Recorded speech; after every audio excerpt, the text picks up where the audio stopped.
નમસ્કાર. આજના આ વિશ્લેષણમાં સીધી જ વાત શરૂ કરીએ. આજે આપણે ડૉક્ટર મુકુંદરાય દ્વારા સમજાવવામાં આવેલ એક બહુ જ રસપ્રદ કોન્સેપ્ટ વફાદારીના વિરોધાભાસ વિશે વાત કરવાના છે. જૂનો પરિવાર વિરુદ્ધ નવો પરિવાર આ એક એવું ભાવનાત્મક સંઘર્ષ છે જ્યાં વ્યક્તિ પોતાના માતાપિતા કે ભાઈ બહેનો અને પોતે બનાવેલા નવા પરિવાર વચ્ચે સાવ અટવાઈ જાય છે. આ એવી પરિસ્થિતિ છે જે ઘણા ઘરોમાં રોજ બને છે, પણ કોઈ તેના વિશે ખુલીને વાત નથી કરતું, ખરું ને? તો ચાલો સીધા જ આ વિષયના મૂળમાં ઉતરીએ અને સમજીએ કે આ આખી સમસ્યા ખરેખર છે શું. બરાબર, તો ચાલો આને જરા ધ્યાનથી સમજીએ.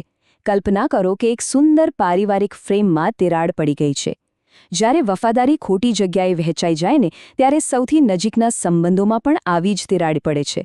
અને જુઓ, આ કંઈ રાતોરાત નથી થતું.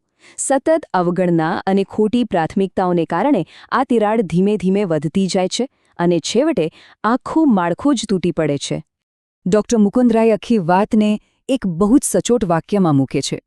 તેઓ કહે છે કે વ્યક્તિ જે પરિવારમાંથી આવે છે તેની પૂજા કરે છે અને જે પરિવાર તેનાથી બન્યો છે તેની અવગણના કરે છે. અહીં બે શબ્દો પર ખાસ ધ્યાન આપજો: પૂજા અને અવગણના. આ કોઈ સામાન્ય ભૂલ કે નાનો ભેદભાવ નથી. આ તો બે અલગ અલગ અંતિમો છે. એક તરફ જ્યાં વ્યક્તિ આંખ બંધ કરીને સંપૂર્ણ સમર્પણ બતાવે છે, તો બીજી તરફ સંપૂર્ણ બેદરકારી. આ એક બહુ જ કડવી વાસ્તવિકતા છે. અને આ વાત બહુ જ સ્પષ્ટ રીતે આપણી સામે એક મોટો સંઘર્ષ ઊભો કરે છે. આ ખરેખર બે અલગ અલગ દુનિયાઓ વચ્ચેની ખેંચતાણ છે. એક છે તમારો જન્મનો પરિવાર, જ્યાં તમારો ઉછેર થયો છે, અને બીજો છે તમારો નવો પરિવાર, જે તમે લગ્ન પછી પોતે બનાવ્યો છે. આ બે વચ્ચેનો ટકરાવ જ આખી સમસ્યાનું મૂળ છે. જ્યારે તમારા ભૂતકાળના સંબંધો એટલા હાવી થઈ જાય કે તે તમારી વર્તમાન જવાબદારીઓને જ ગુંગળાવી નાખે, ત્યારે આ ખેંચતાણ ખરેખર વિનાશક બની જાય છે. હવે આને વધુ સારી રીતે સમજવા માટે એ સ્પષ્ટ કરીએ કે આ જૂનો કે મૂળ પરિવાર ખરેખર છે કોણ. આમાં માતાપિતા, ભાઈ બહેનો અને અન્ય નજીકના સંબંધીઓનો સમાવેશ થાય છે. સ્વાભાવિક છે કે વ્યક્તિએ પોતાના જીવનના શરૂઆતના અને સૌથી મહત્વના વર્ષો આમની સાથે જ વિતાવ્યા હોય છે. એટલે આ સંબંધોનો પાયો બહુ જૂનો અને મજબૂત હોય છે. અને આ જ કારણ છે કે વર્તમાન સમયમાં પણ વ્યક્તિનું મોટાભાગનું ધ્યાન અને ઊર્જા આ જ સંબંધો પાછળ ખર્ચાઈ રહી છે. પણ સૌથી ચોંકાવનારી વાત શું છે ખબર છે? આ મુદ્દો માત્ર લાગણીઓ પૂરતો સીમિત નથી રહેતો. પ્રાથમિકતા, વફાદારી, પૈસા, સમય અને આદર આ બધું જ મોટા પ્રમાણમાં જૂના પરિવાર તરફ વાળવામાં આવે છે. હવે પૈસા અને સમય તો દરેક પાસે લિમિટેડ જ હોય છે, બરાબર ને? જ્યારે આ બધું જ એક તરફ આપી દેવામાં આવે, ત્યારે સ્પષ્ટ થાય છે કે વ્યક્તિનો પૂરો ઝુકાવ એક જ દિશામાં છે. અને આ કોઈ અકસ્માત નથી. આ એક સમજી વિચારીને પસંદ કરાયેલી વ્યવસ્થા હોય છે. તો પછી બધું ત્યાં આપી દીધા પછી પાછળ વધે છે શું? ડૉક્ટર મુકુંદરાય એકદમ સાચું કહે છે કે તેમના જીવનસાથી અને બાળકોને માત્ર વધ્યું ઘટ્યું મળે છે.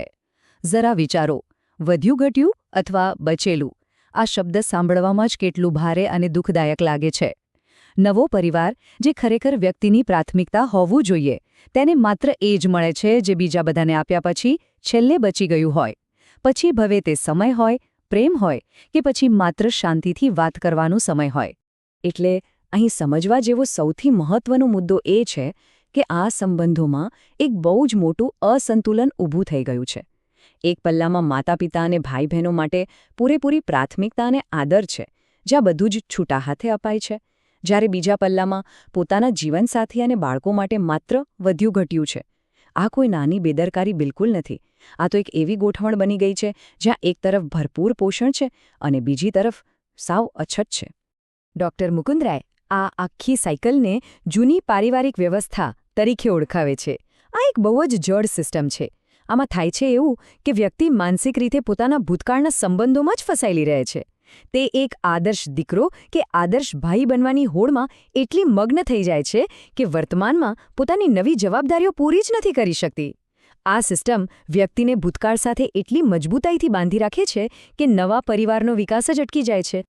અને આ આખી ગૂંચવણનું સૌથી દુઃખદ પરિણામ શું આવે છે? એ જ કે વ્યક્તિ જે પરિવાર પોતે બનાવે છે ને, તેને જ નિષ્ફળ કરી બેસે છે.